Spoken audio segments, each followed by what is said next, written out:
But the thing I would point to you is what's in that right corner is only 17% of the buying group's time is spent meeting with potential suppliers. Again, as I said, 83% of the buying group's time is spent without you. And I know, Jen, in your own words, this research, this slide changed your approach. Yeah, I mean, I will proudly geek out on this slide because I think this is one of those slides I wish every seller could see, right? Because at the end of the day, this research actually truly changed the way that I prepared and delivered for my sales interactions, especially the first ones.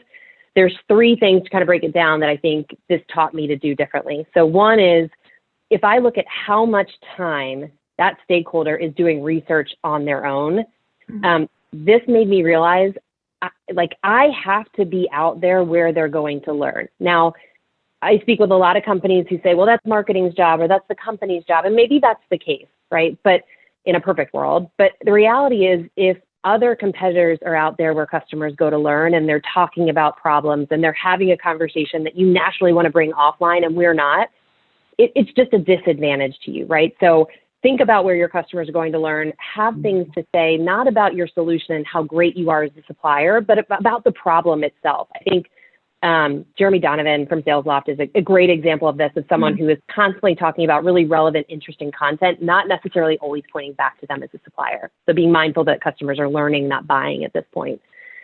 Two is the statistic, which was downright frightening, around just the time that customers spend meeting with all suppliers is 17%. So if we operate on the rule of three and they're looking at two other suppliers, at best I get 5-6% time in front of that customer across the entire buying process. And so that really caused me to have a different way of thinking about that first sales interaction. To my point before, not only do I have to bring insight and do my homework and build a hypothesis and think about what might be causing or driving some of those problems, but I also have to be super curious about that executive's perspective on that problem and not show up thinking that, I know all the answers. Because again, I think that does come across as a bit naive.